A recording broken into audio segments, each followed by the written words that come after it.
வணக்கம். மாலை முரசு செய்திகளை விரிவாக பார்ப்பதற்கு முன் முதலில் தற்போதைய நேரத்திற்கான தலைப்புச் செய்திகளை பார்க்கலாம்.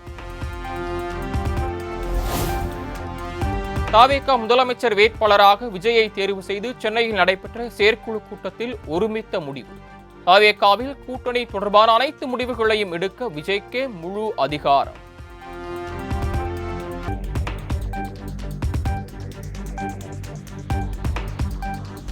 கொள்கை எதிரிகள் மற்றும் பிளவுவாத சக்திகளுடன் நேரடியாகவோ மறைமுகமாகவோ என்றைக்கும் கூட்டணி கிடையாது.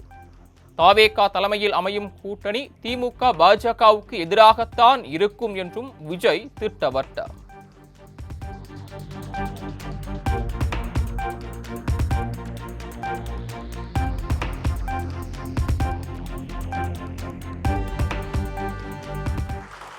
கொள்கை எதிரிகள் மற்றும் பிளவுவாத சக்திகளுடன் என்றைக்கும் நேரடியாகவோ மறைமுகமாகவோ கூட்டணி இல்லை.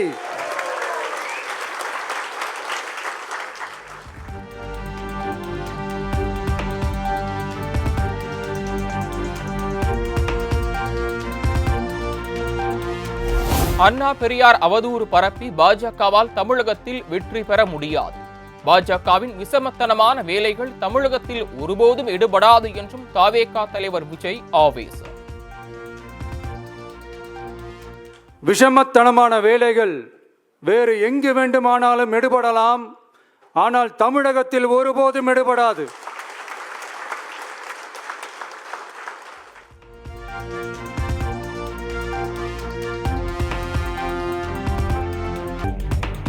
மலிவான அரசியல் ஆதாயங்களுக்காக மக்களை மத ரீதியாக வேற்றுமைப்படுத்தி குளிர்காய நினைக்கிறது பாஜக.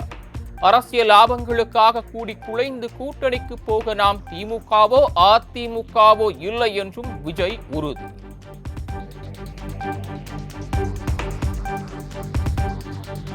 ஒன்றிய அளவில் மலிவான அரசியல் ஆதாயங்களுக்காக மக்களை மத ரீதியாக பிளவுபடுத்தி மக்களிடையே வேற்றுமையை விதைத்து அதில் குளிர்காய நினைக்கிறது பாஜக.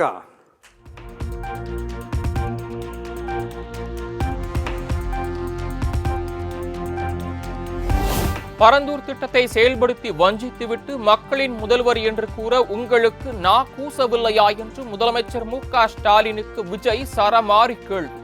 எதிர்க்கட்சியாக இருந்தால் மட்டுமே மக்களின் மீது அக்கறை இருக்குமா என்றும் சாடல். வீடுகளை அவங்களோட வாழ்வாதாரத்தை அழிச்சிட்டு அந்த இடத்துல தான் ஏர்போர்ட் கட்டியே ஆகணும்னு என்ன சார் அவசியம் இருக்கு?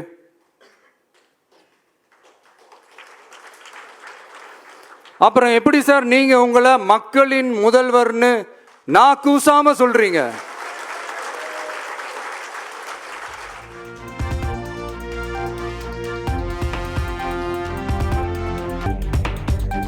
விமான நிலையத்திற்கு எதிராக போராடி வரும் பரந்தூர் மக்களை முதலமைச்சர் நேரில் சந்தித்து பேச வேண்டும். இல்லையெனில் தலைமைச் செயலகத்திற்கு அந்த மக்களை நேரில் அழைத்து வந்து முறையிட தயார் என்றும் விஜய் திட்டவட்டார். வாழ்வாதாரத்தை நீர்நிலைகளை காப்பாத்த ஒன்னா நின்று போராடிட்டு இருக்கிற பரந்தூர் பகுதி விவசாய பெருங்குடி மக்களை தயவு செஞ்சு நீங்க நேர்ல சந்திச்சு பேசுங்க.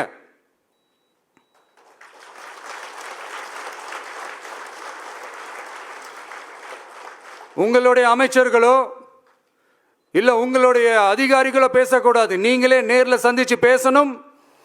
அந்த இடத்துல விமான நிலையம் வராதுன்ற உத்தரவாதத்தை அவங்களுக்கு நீங்க கொடுக்கணும்.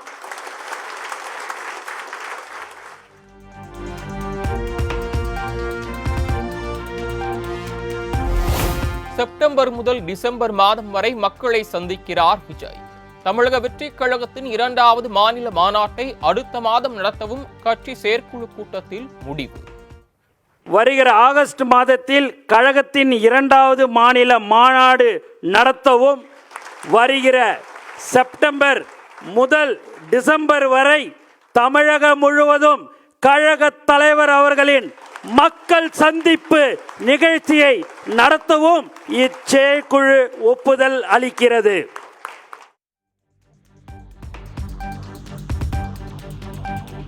அதிமுக உட்கட்சி விவகாரம் தொடர்பாக விசாரணை நடத்த கால வரம்பு நிர்ணயிக்க கூடாது என சென்னை உயர்நீதிமன்றத்தில் தேர்தல் ஆணையம் வாதம்.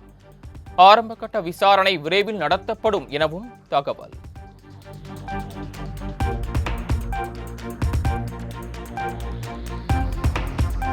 பல்கலைக்கழக துணைவேந்தர்கள் நியமனத்தில் மாநில அரசுக்கு அதிகாரம் அளிக்கும் தமிழ்நாடு அரசின் சட்டத்திற்கு தடை விதித்ததை எதிர்த்து உச்சநீதிமன்றத்தில் மேல்முறையீடு. மத்திய அரசு ஆளுநர் மாளிகை, யுஜிசி மற்றும் எதிர்மனுதாரர்கள் அனைவரும் பதிலளிக்க நோட்டீஸ்.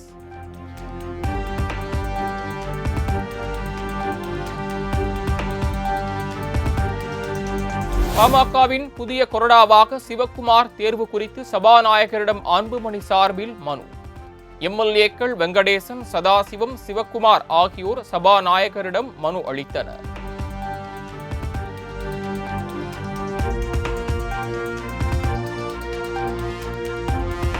மடப்புரம் கோயில் காவலாளி அஜித்குமார் கொலை தொடர்பான ஆதாரங்களை விசாரணை நீதிபதியிடம் வழங்கலாம். கொல்லப்பட்டதை நேரில் பார்த்தவர்கள் நீதிபதியிடம் சாட்சியம் அளிக்க வரலாம் என அஜித் தரப்பு வழக்கறிஞர் வேண்டுகோள்.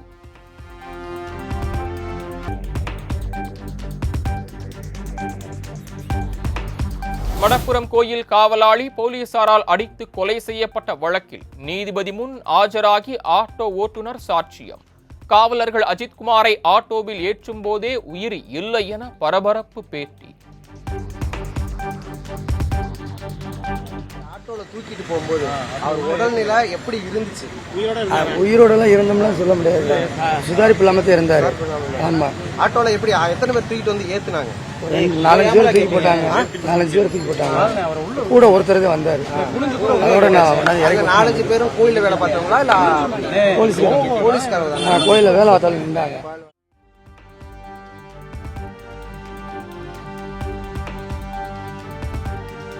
சிவகங்கை இளைஞர் அஜித்குமார் கொலை தொடர்பாக ஆர்ப்பாட்டம் நடத்த அனுமதி கோரி தாவேகா தாக்கல் செய்த மனு அவசர வழக்காக விசாரிக்க சென்னை உயர்நீதிமன்றம் மறுப்பு.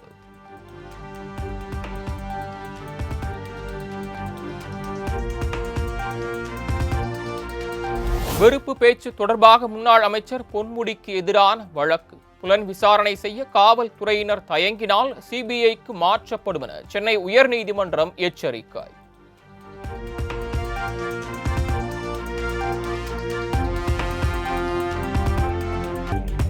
அதிமுக தொழில் சங்க பேரவையில் உறுப்பினர்களாக உள்ள நலிந்த தொழிலாளர்களுக்கு அதிமுக சார்பில் நிதி. ராயப்பேட்டையில் உள்ள கட்சி அலுவலகத்தில் பொதுச் செயலாளர் எடப்பாடி பழனிசாமி வழங்கினார்.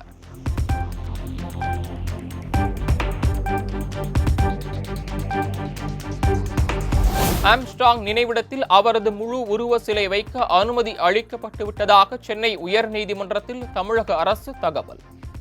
வழக்கு திரும்ப பெறப்பட்டதை அடுத்து மனுவை தள்ளுபடி செய்து சென்னை உயர்நீதிமன்றம் உத்தரவு.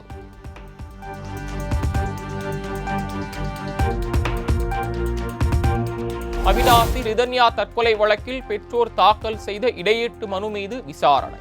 ரிதன்யா கணவர் மாமனார் தரப்பில் பதிலளிக்க அவகாசம் கோரியதை அடுத்து விசாரணை 7ஆம் தேதிக்கு ஒத்திவைப்பு.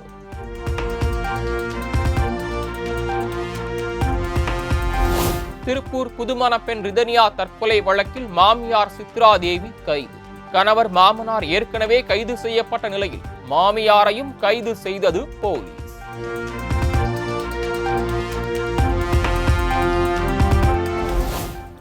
கிருஷ்ணகிரி தேன்கனிக்கோட்டை அருகே 13 வயது சிறுவன் கடத்தி கொலை செய்யப்பட்ட வழக்கு. ஏற்கனவே 2 கைது செய்யப்பட்ட நிலையில் தற்போது இளம்பெண் ஒருவர் கைது.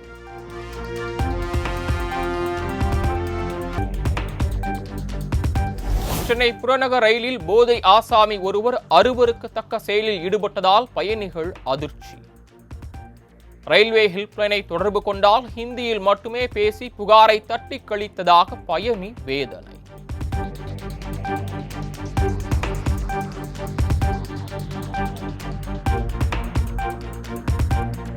சென்னையை அடுத்த திருநின்றவூரில் விசிக பெண் கவுன்சிலர் வெட்டி கொலை.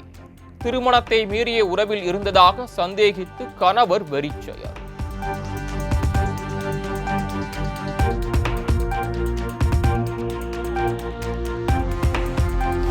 அகமதாபாத் விமான விபத்தில் உயிரிழந்தோரின் குடும்பத்திற்கு ஏர் இந்தியா அறிவித்த 1 கோடி ரூபாய் இழப்பீட்டை பெறும் செயல்முறை கடுமையாக இருப்பதாக குற்றச்சாட்டு.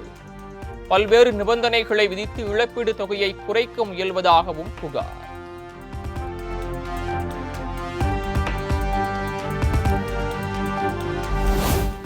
கானாவை தொடர்ந்து கரீபியன் நாடான டிரினிடாட் டோபோகாவுக்கு சென்றார் பிரதமர் நரேந்திர மோடி. விமான நிலையத்தில் ராணுவ மரியாதையுடன் சிவப்பு கம்பள வரவேற்பு.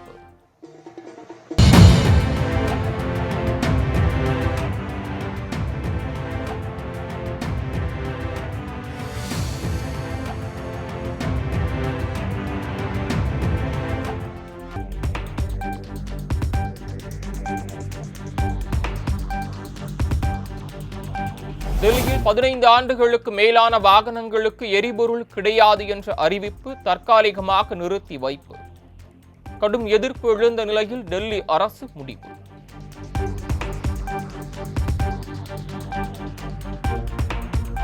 அமெரிக்க அதிபர் டிரம்பின் வரி சலுகைகள் அரசாங்க செலவு குறைப்புக்கான மசோதா நிறைவேற்றம். நாடாளுமன்றத்தில் மக்கள் பிரதிநிதிகள் சபையில் 218 உறுப்பினர்கள் ஆதரவாக வாக்களிப்பு.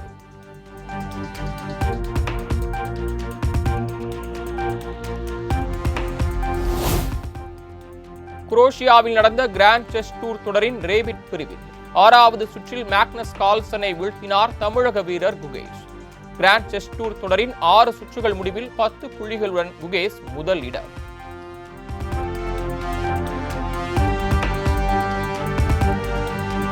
இந்தியாவில் நடைபெறும் ஹாக்கி போட்டியில் பங்கேற்க பாகிஸ்தான் அணிக்கு மத்திய அரசு அனுமதி. ஆசிய கோப்பை ஹாக்கி ஜூனியர் உலகக்கோப்பை ஹாக்கி போட்டிகளில் பங்கேற்க பாகிஸ்தானுக்கு பச்சை கொடி.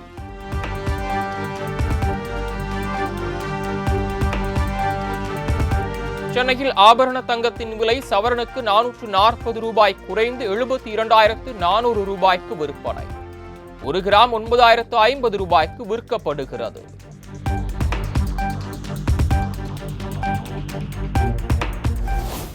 நடிகை கௌதமி அமலாக்கத்துறை அலுவலகத்தில் ஆஜர். சொத்துக்களை அபகரித்ததாக அழகப்பன் மீது அளித்த புகாரில் நேரில் ஆஜராகி விளக்கம்.